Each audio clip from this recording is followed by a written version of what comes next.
Mary had a little lamb whose fleece was white as snow.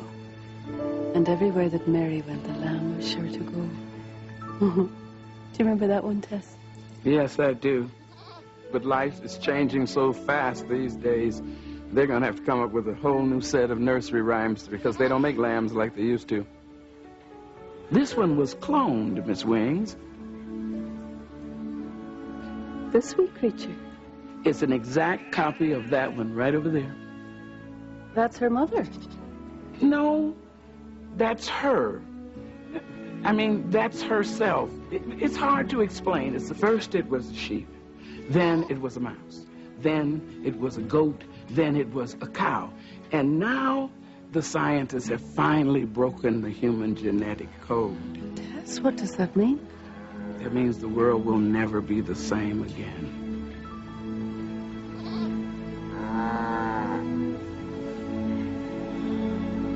Sarah, you've been here all, what, 6 months?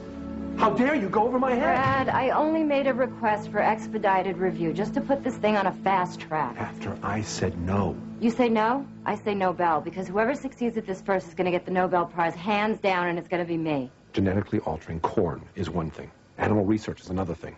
But there is no reason to fast-track something that is this irresponsible. Brad, there are a dozen labs out there waiting to break with this. It's not a question of if anymore, it's just when. Why not be first? First, the real question is why do this at all? We're not finished with this, Sarah.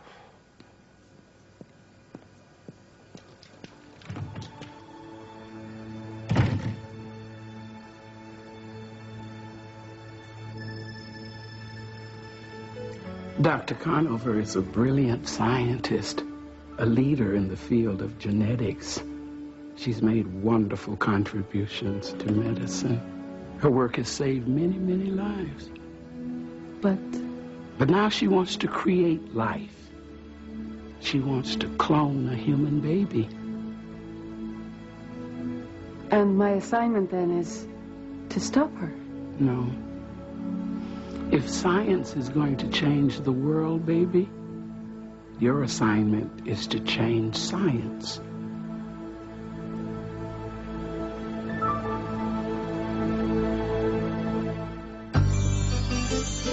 When you walk down the road, heavy burden, heavy load, I will rise and I will walk with you. I'll walk with you till the sun don't even shine. Walk with you every time I tell you I'll walk with you. Believe me, I'll walk with you. The cloning of a human being has sparked an international debate as well as a race within the scientific community to become the first laboratory to change science fiction into science fact. Here at Genentech Laboratories in Bethesda, Maryland, Dr. Sarah Conover hopes to be that groundbreaking pioneer. Dr. Conover, how soon can we expect a human clone? I'm not making any promises. I'm hoping by Christmas. Is there a religious significance to that? No. What do you see as your biggest moral obstacle? My only obstacle is red tape from closed minds who can't see that genetic technology is our best hope to live longer, healthier lives. Well, you're talking about cloning a human being. I believe that infertile parents should have the right to have children. How does it feel to play God? The way I see it, I'm not playing God. I'm just improving on him. Excuse me. One more question, improving on God. Improving on God? How do you sleep at night? My T-shirt with my Cocker Spaniel and a clear conscience. Look, Sarah, once you open up this Pandora's box, there's no turning back. We're talking about Nazi-style eugenics, baby farms, cannibalizing clones for parts. Brad, your wife died of bladder cancer, didn't she? You leave her out of this.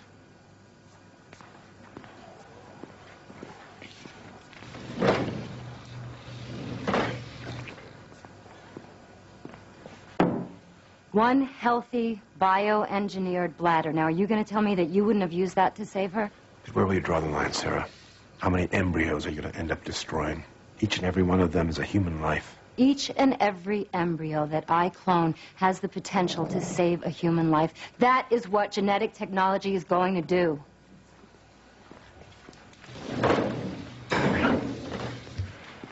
Look, the Institutional Review Board doesn't meet until next week. At which time I fully expect to get a green light on this. Not if I can help it.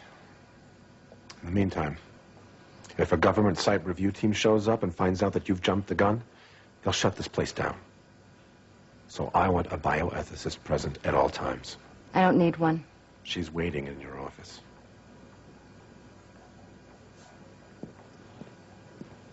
This is a very critical juncture in your research, and I'm here to help you explore the moral and ethical implications of your...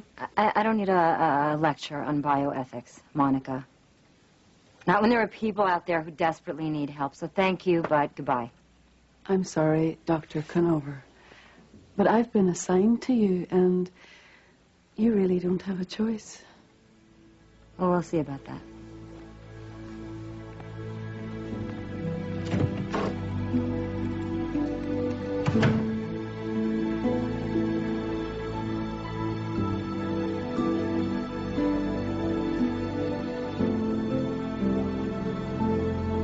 It's called DNA. Those strands contain the hereditary characteristics that make each individual unique. Tess, maybe I'm not the right angel for this assignment. Science is not my specialty. No, but the human heart is. Have you ever heard the expression, it doesn't take an Einstein? Well, in this case, it will. Professor Einstein had one of the greatest minds that God ever made. But you must remember, he also had a very beautiful heart.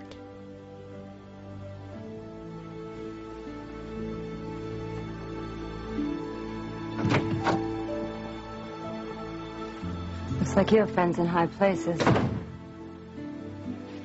So I guess we're stuck with each other. For now.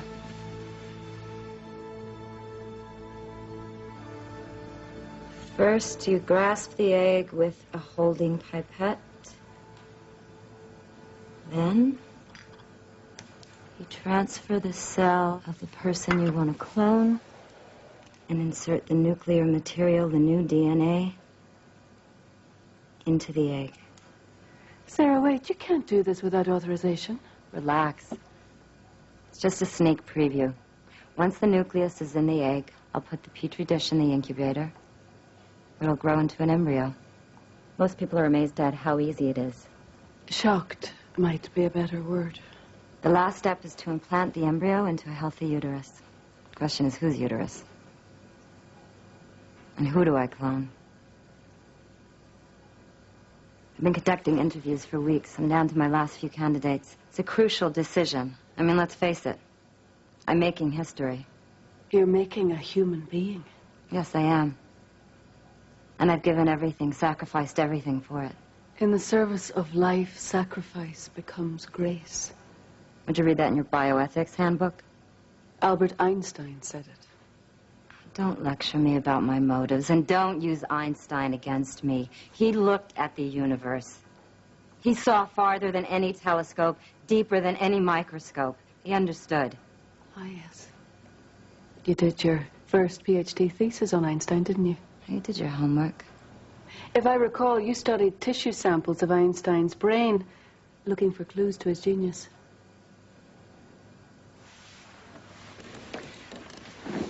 After he died, scientists all over the world were given tissue samples. You wouldn't believe how dense his neurons were. Genentech still has this sample.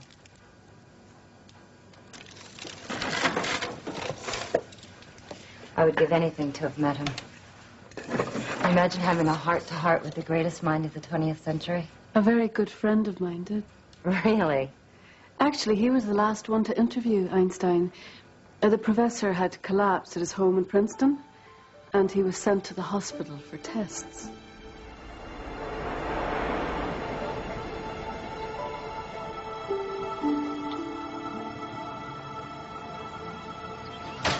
Professor Einstein? Professor Einstein? Yes. Doctor, what kind of tree is that out there? I don't know. Cherry? Yeah, cherry. It's beautiful. It's like a pink ballerina, no? Professor Einstein, I need to discuss your condition. Yeah, so. Okay, as they say in the cowboy movies. Shoot. You have an aneurysm in your abdominal aorta. And we need to operate. If we don't, you're going to die. Doctor, I'm an old man. I feel so much a part of every living thing that I'm not in the least concerned with where the individual begins or ends. Professor, you're supposed to be a genius. You know you can't smoke that pipe in your condition. Yes, I need my pipe. It helps me to cogitate. How do you think I arrived at my theory of relativity? Well, cogitate this. I have relatively very little patience left. Don't make me lose it. Give me this.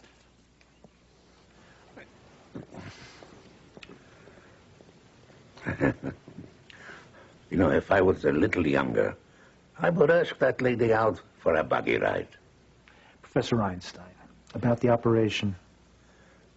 Yeah, I think about it. Would you hand me my violin, please, before you go?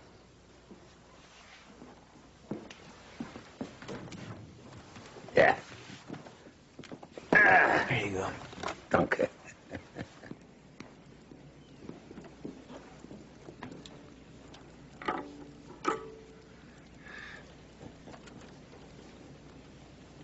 Good afternoon, Professor.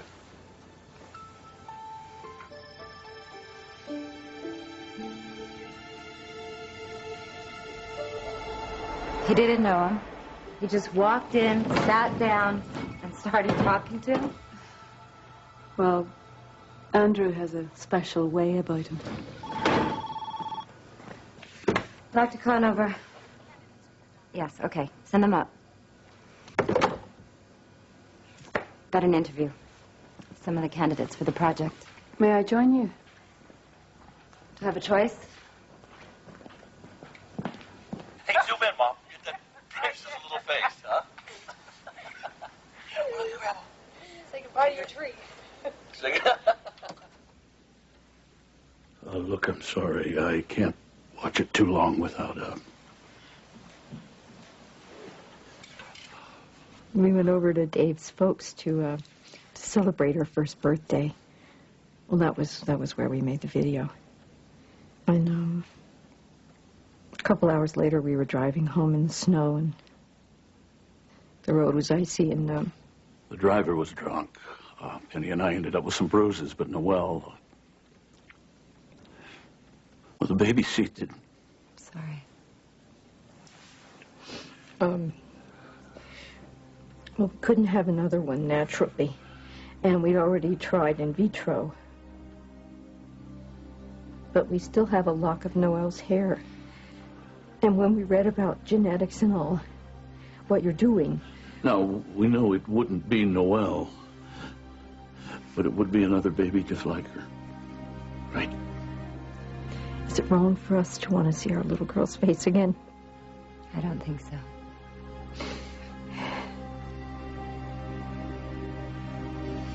What do you think, Monica? If we can replace the child they lost, then shouldn't we? Wouldn't that be grace in the service of life?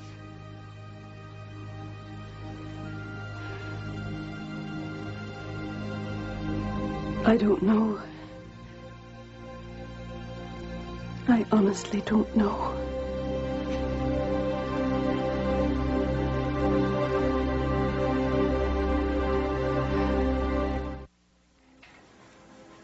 I've been looking for you everywhere. What's the matter? This assignment is... it's very confusing. But that's what angels are for, to unconfuse things. But when it comes to this cloning, I just don't understand all the implications yet. I know you don't, and neither does Sarah. bioethicist is supposed to help a scientist weigh moral issues. But angels aren't about morals and ethics.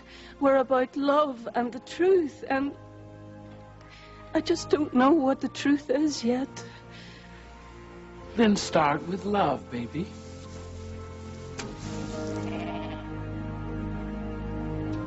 5, 6, 7, 8. Call the army, call the navy. Hello, Sarah. May I join you? Usually, we just have lunch alone. Little company might be nice, huh? What does it mean when they say boy, girl, twin, triplets? Well, whatever word she misses on is the amount of babies she's going to have when she grows up. Boy, girl, twin, triplets. Boy, girl, twin, triplets. Looks like it's going to be triplets. Lucky her. I take it you never had any children. Well, you know what they say. Every child is a gift from God. Yes, that's true. Only with me, God wasn't feeling very giving. Found out in high school I couldn't have kids. So you devoted yourself to helping other people have children? But then 10 years ago, they developed a new procedure that corrected my problem. It's hard watching that video today. That little girl. I always wanted to have my Christmas with my baby. But research is a full-time occupation. There's really no time for love or stupid dreams. How can a fan of Albert Einstein believe something like that? Einstein was a scientist, not a dreamer.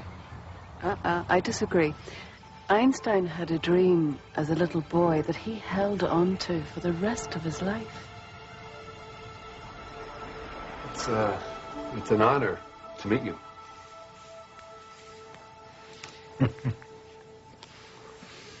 A handsome young man like you. On a splendid spring day like this, you should be outside, Andrew, frolicking with a Fräulein. Professor, I understand that you need an operation. Yeah. So, they opened me up, and what did they find? Some worthless old bones, some foolish ideas. No, Andrew, my day to frolic is kaput. This pipe is the only pleasure I have left. And the nurse... Tess. Yeah, Tess. She is a divine creature, but when it comes to smoking, she's one tough cookie. She's trying to save your life. What does it matter, my life? Professor, your theory of relativity opened people's eyes to a new way of seeing the universe. And some think to the face of God who created it. You know, when I look at the beauty of nature, we can see his face everywhere. Ah, that tree.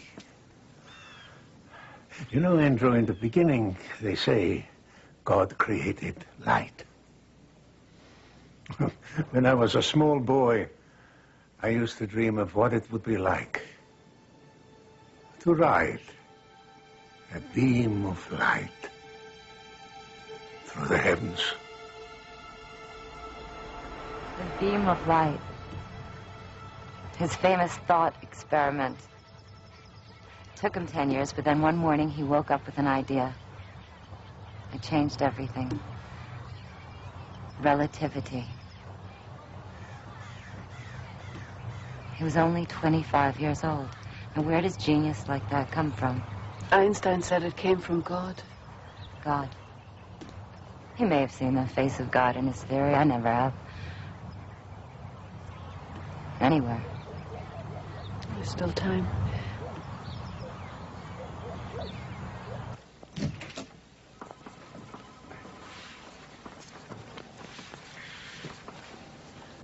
This is Joseph DeFalco. But you can call me Joey. Joey, I wouldn't have had this interview if I knew you were so young. I know. That's why I signed up online. I don't really have time. But please, I missed Little League practice. I took 3 buses to get here and everything. Sarah, he's come a long way. And besides, he's a Bethesda All-Star. Look at all those pins. We won district 2 years in a row, thanks to my grandpa. He was our coach. But we haven't been doing too good lately. Because neither is Grandpa. That's why I'm here. He can't even remember my batting average. His grandfather has Alzheimer's. He's gonna die soon. He had such a hard life. He wanted to be a ball player, but he couldn't because of the depression and everything. Joey, I don't see what this has to do with... I was just hoping that you could clone him. Not because I'm gonna miss him so much or anything, but because he deserves a better life than the one that he already had.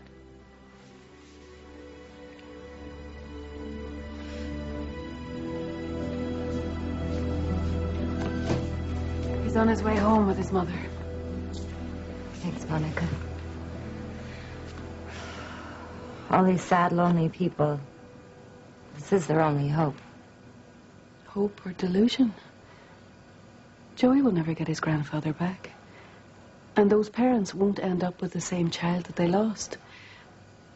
What will happen to the child that you clone when he or she doesn't turn out to be the child that they want? Monica, for 100 years, research scientists have been told to concentrate on gathering the data. Let someone else worry about how to apply it. Suddenly they're throwing ethics into the mix. It's not just about data. It's about life. Don't you understand that, Sarah?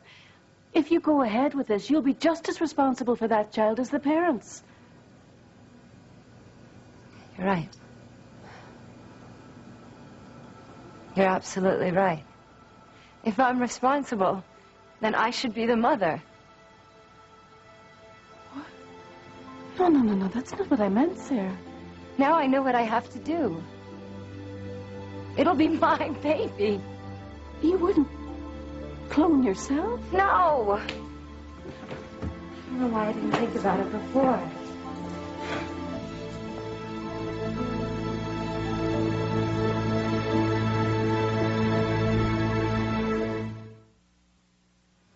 You're going to clone Albert Einstein? Sarah, you can't be serious. I assure you, this tissue sample has all the DNA I need to create Einstein's twin. Even if it were possible, what on earth would you want to... What's so hard to understand?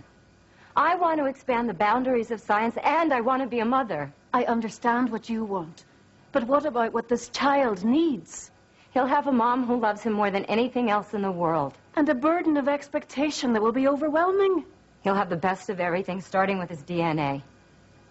We're talking about a mind like Einstein's. Who wouldn't want to give it a second chance? I'll tell you who wouldn't. Einstein.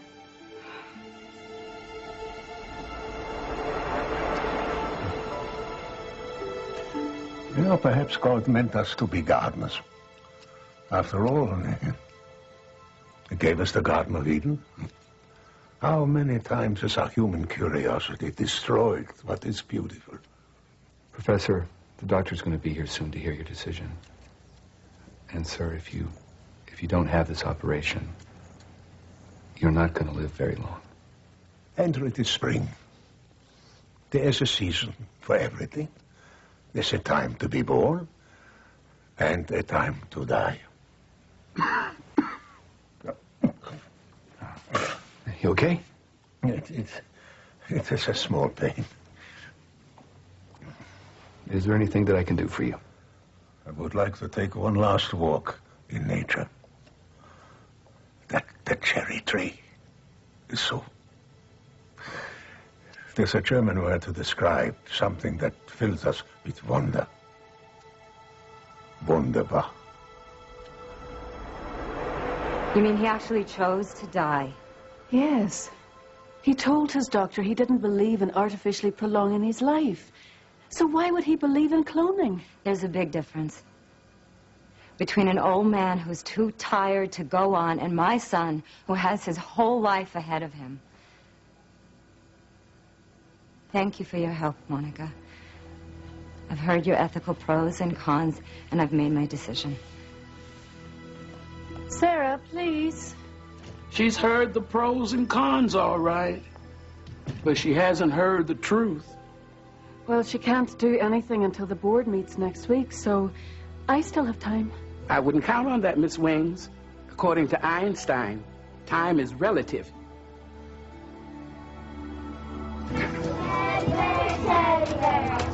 Monica, what are you doing here? Sarah, I was beginning to wonder if you were coming today. Oh, I had some shopping to do. Sarah, I was hoping to talk to you. Oh, Monica, you're not going to talk me out of it. Besides, I've got to get back to the lab. Ah, but don't you want to hear the end of my Einstein story? Come on, I'll walk you back.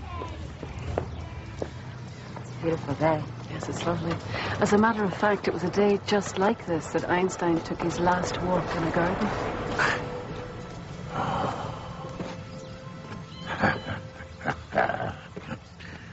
You know, I remember another spring day like this. I was 17, and I swore eternal love to a pretty girl. Turns out eternity lasted a year. Professor, let's go inside, okay? No. I want to see this beautiful tree. Oh. Look, Andrew. Huh? Huh? Oh, yes. Yeah, I remember seeing such trees when I visited Tokyo. It was, what year? 1922, yeah. The year I won my Nobel Prize. Yeah. Excuse me, my dear sir. Could you tell me, is this cherry tree of the Japanese variety?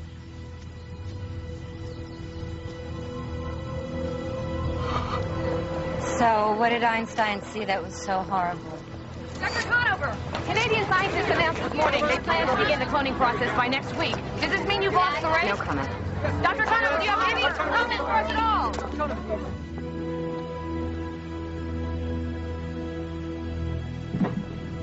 Sarah, what are you doing? What is it? Got an Einstein brain cell ready to go. No, Sarah, it doesn't matter who gets there first. Yes, it does. They don't call it the human race for nothing. Please, look, just listen to me. Sarah, I believe you know everyone on the site review committee. What's going on? What are you doing?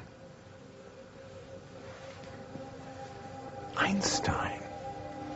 Are you crazy?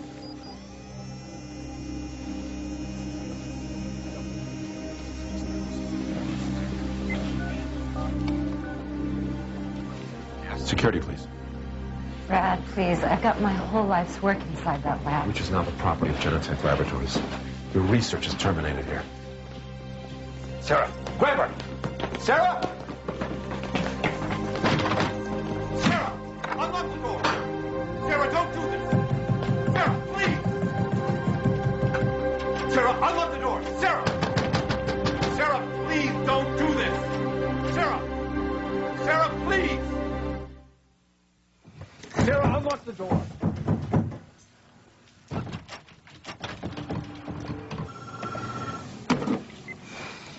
Sarah?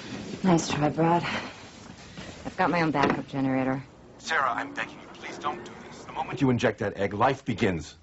Yeah, well, I hope so, because I want this baby. That's why I'm creating this life. Sarah! Sarah, open this door. Sarah? No, Sarah. Sarah, unlock the door. Sarah? How did you get in here? Only God creates life. What does God have to do with this? That's a very good question. And I'm here to tell you the answer. No time, Monica. If I don't do this right now, Brad will find a way to stop me, and it'll be too late. Yes, it will be too late. Because you cannot see the long-term consequences any more than Einstein could. And believe me, Sarah, you don't want to suffer like he did. Einstein suffered. Terribly.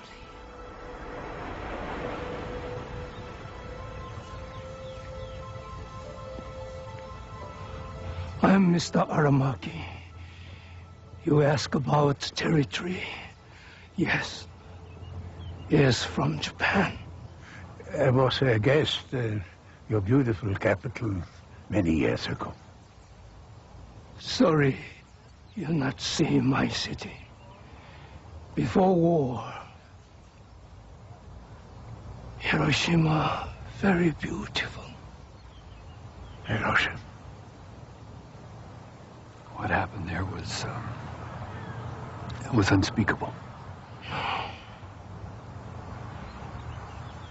Better to speak.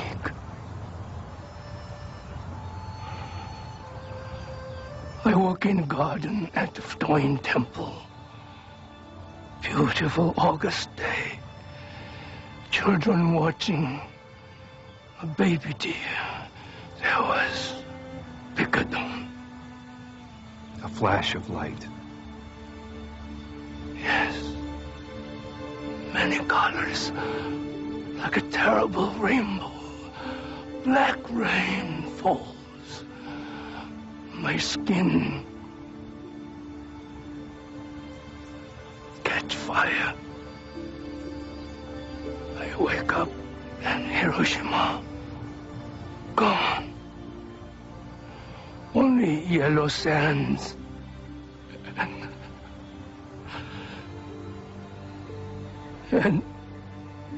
red bodies. All my family gone. I'm sorry for your loss.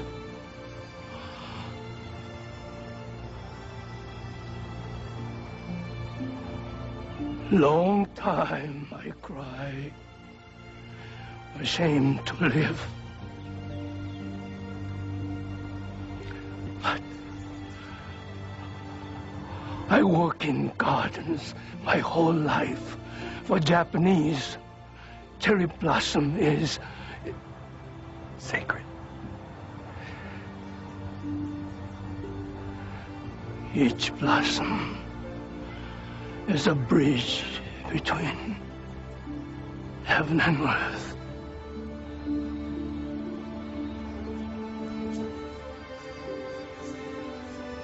So now I live for memory of my wife, children,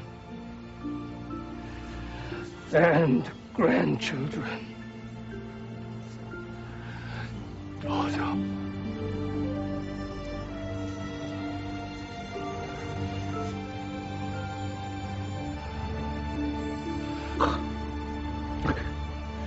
Oh, 100,000 dead. Dead. And 120,000 wounded. Oh, God. God, make it stop. Just rest, Professor. Just rest. But listen. It's all my fault. Yeah. I discovered relativity, and it became the blueprint for the atomic bomb. I wrote to President Roosevelt, advising him to develop this terrible weapon. Maybe I saw the face of God, I don't know, but I never dreamed I would see the face of that poor gardener. Professor, you're going to find your peace very soon. Very soon. You just rest now. Just rest. I think you're just trying to stall me until it's too late. Now I know whose side you're on, Monica. I'm on God's side, Sarah. And he sent you an angel. An angel. Why? Because he loves you. He loves me, or he wants to change my mind? Because if that's what this Einstein tale is all about, you can just forget it. Just as Einstein conducted thought experiments with beams of light, God would like to conduct a thought experiment with you, to show you what human consequences really look like.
What's going on here?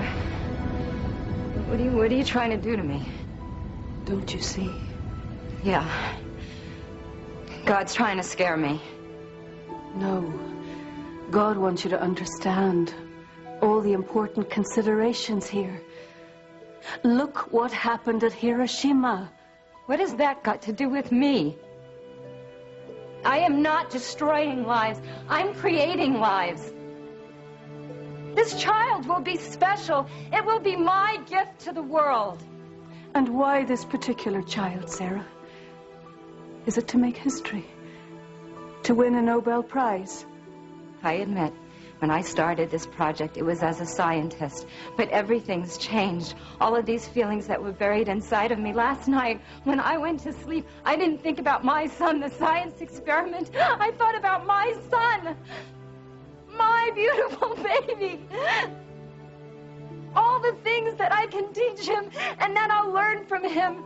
All the Christmases that we'll share together. Now, how could God object to a mother wanting to share Christmas with her child? Christmas? Sarah, if this child's DNA comes entirely from Einstein, then your son will be Jewish.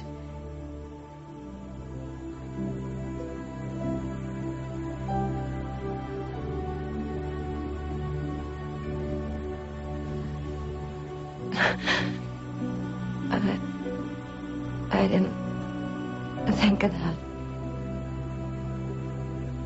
I can't think of everything. Even a genius like Einstein couldn't. For him it was too late, but you still have time, Sarah, to use your imagination and to ask God to help you in a decision about the future that only He can see. Did I tell you that Einstein finally got his wish?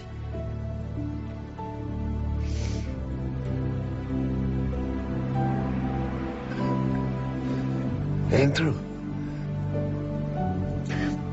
Andrew, I'm dying, Andrew. Yeah. And that's why I'm here.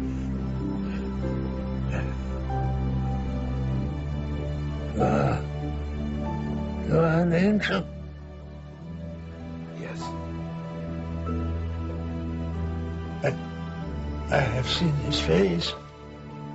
And now I want to meet him, my creator. The question is, does he want to meet me? Yes, Albert. Yes, he does. And the two of you have so much to talk about. Then I'm ready.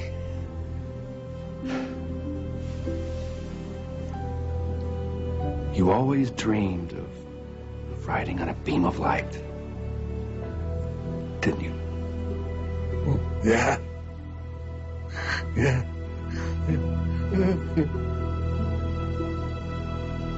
Light. Light. Light. Oh, it's wonderful. Wunderbar. Sarah, God wants you to think very carefully before you proceed. Didn't God say, be fruitful and multiply? Isn't that the whole meaning behind creation? God is in a constant state of creation, Sarah. God is creation.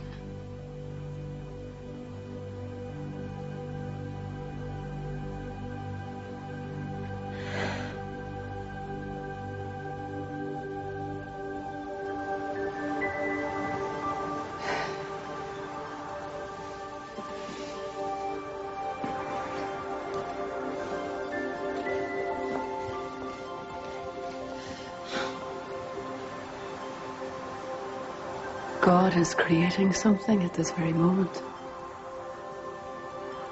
Oh, these are cherry blossoms. What was it the gardener called them? The link between heaven and earth. Yes. Just like an angel.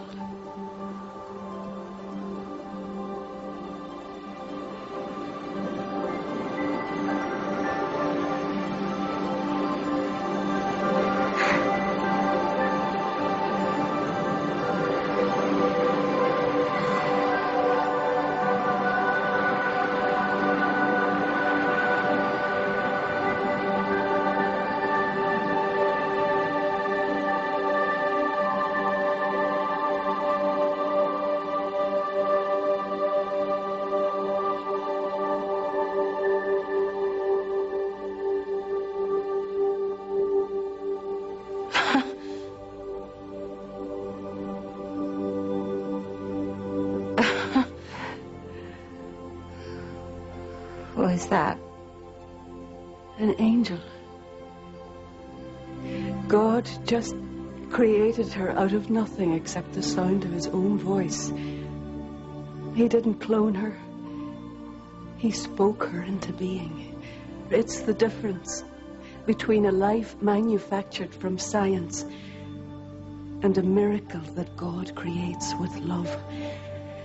And that, Sarah, makes all the difference in the world.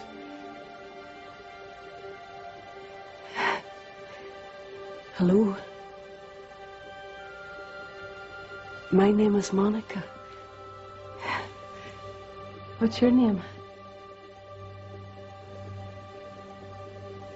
I don't know. Oh. Well, come with me and we'll find out. Remember, Sarah, God not only created you, but he loves you. He sees the ache in your heart, and he wants you to know that someday, in his time, you're going to be a wonderful mother.